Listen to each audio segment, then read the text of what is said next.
동물성이라는 말보다는 식물성이 보다 좀 몸에 좋을 것 같고 좀 안전할 것 같고 그런 이미지가 좀 있죠. 그렇다 보니 유산균을 고르는 데 있어서 식물성 유산균에 좀 더 관심이 가는 게 사실입니다. 그래서 오늘은 식물성 유산균에 대해서 알아보는 시간을 갖도록 하겠습니다. 네, 안녕하세요. 얍드라이브의 칼로리입니다. 자, 여러분, 시중에 굉장히 다양한 종류의 유산균이 있습니다. 자, 그 중에서 식물성 유산균이라는 제품도 나와 있는데요. 반대로 동물성 유산균이라고 나와 있는 제품은 없죠. 동물성이라는 말보다는 식물성이 보다 좀 몸에 좋을 것 같고 좀 안전할 것 같고 그런 이미지가 좀 있죠. 그렇다 보니 유산균을 고르는 데 있어서 식물성 유산균에 좀 더 관심이 가는 게 사실입니다. 그래서 오늘은 식물성 유산균에 대해서 알아보는 시간을 갖도록 하겠습니다. 자, 우리 식물성 유산균 이야기를 하기 전에 우리가 대표적으로 식물성 단백질, 동물성 단백질 많이 얘기를 합니다. 자, 여기서 이 단백질은 그 원료가, 소스가 어디서 오느냐에 따라서 구분을 하는 거죠. 즉, 동물성 단백질은 육류라든지 이런 식자재를 얘기할 것이고, 식물성이라 하면 콩이라든지 잡곡, 견과류 이런 데 들어있는 단백질을 얘기를 할 것입니다. 그래서 식물성 단백질은 그 식물 자체를 먹게 되는 것이고, 동물성 단백질은 동물성 원료를 먹게 되는 겁니다. 하지만 유산균에 있어서 식물성, 동물성은 의미가 없습니다. 단지 그 균이 어디에 살고 있는 균을 분리해서 그걸로 제품을 만들었느냐, 그 차이인 것이지 균 자체가 식물성이냐 동물성이냐는 큰 차이가 없다는 얘기죠. 예를 들어서 김치 안에는 굉장히 다양한 종류의 유산균이 있기 때문에 어떤 특정 균주를 가지고 제품화했다고 해서 그 균주 자체가 김치의 어떤 효능을 갖고 있거나 한 건 전혀 아닙니다. 그냥 그 김치 안에 살고 있는 균 중에 하나를 분리해서 제품화한 것이고요.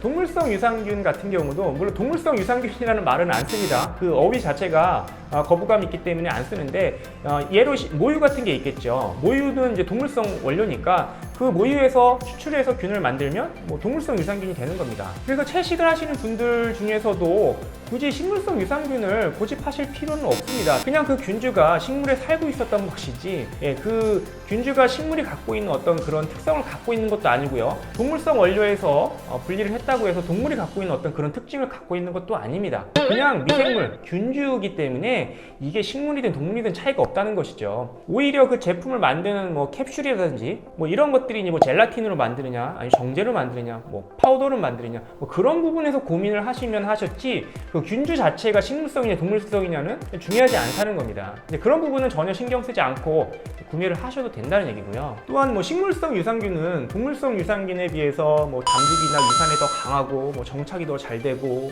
효과가 더 좋고 이런 얘기를 합니다만, 그것도 균 나름인 것이지 식물성 유산균, 예를 들어서 김치 유산균이라고 해서 어떤 특정한 능력을 갖고 있는 것도 아니고요.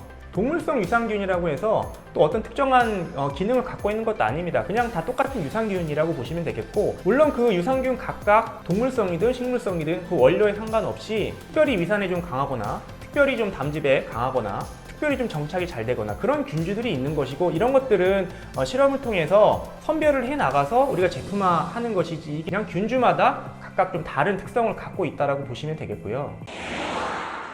자, 그래서 오늘은 그 식물성 유산균에 대해서 좀 갖고 계신 오해들이 있을까봐 설명을 좀 드렸습니다.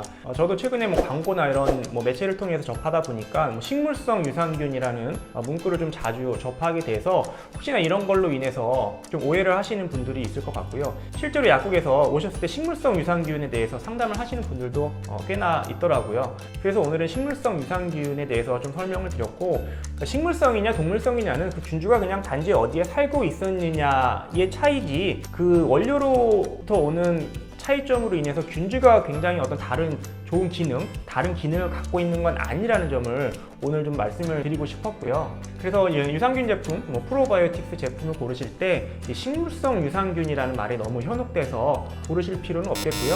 또 채식을 하시는 분들, 굳이 식물성 유산균을 골라서 먹어야지만 내가 채식을 진짜 잘 하는 것 같다라고 생각하실 필요도 없다는 것이죠. 그냥 단순히 그냥 세균입니다. 균이라는 의미에서는 똑같기 때문에 이게 식물성이든 동물성이든 차이가 없다는 점을 아시고 고르시면 될 것 같습니다. 감사합니다.